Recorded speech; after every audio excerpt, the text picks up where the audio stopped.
Welcome to this explainer. Today, we're diving straight into some seriously elegant physics, the kind that silently powers our entire modern world.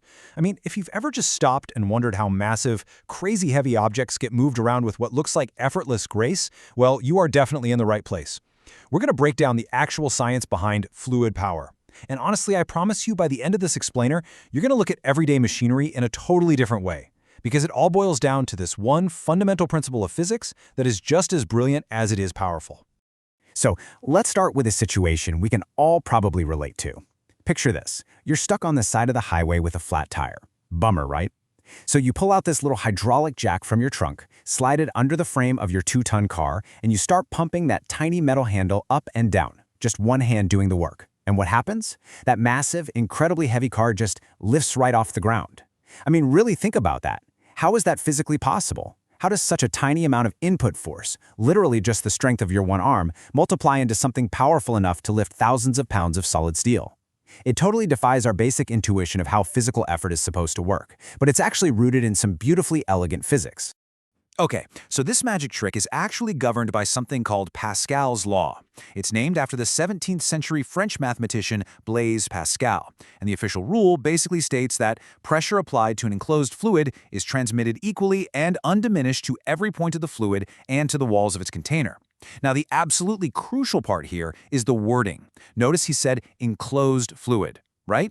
If you push on a fluid that's trapped in a completely sealed system, that pressure doesn't just go forward in the direction you pushed it. No, it spreads out evenly in literally every single direction. Up, down, sideways, every single point inside that container feels the exact same amount of pressure.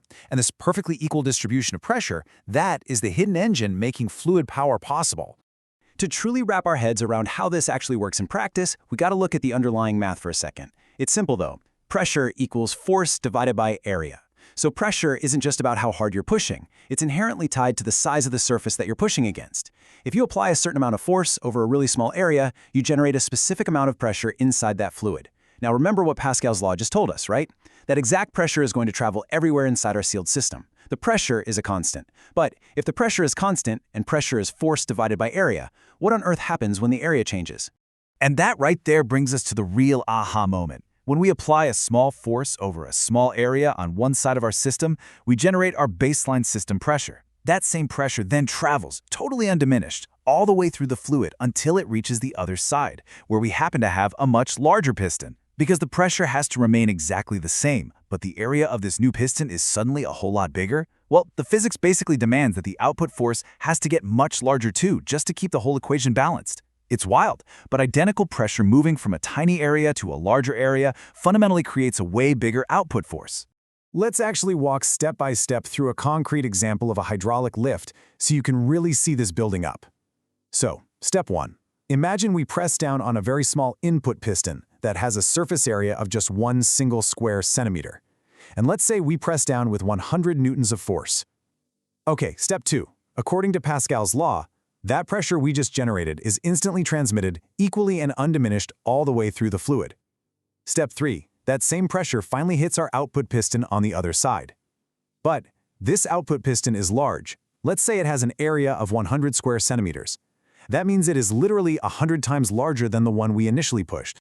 So because that uniform pressure is now pushing up against an area that is 100 times larger, the math dictates a truly massive result. 10,000 newtons of lifting force. Think about that. We only put in 100 newtons, and the fluid just delivered 10,000 newtons right out the other end. That is the force lifting your car.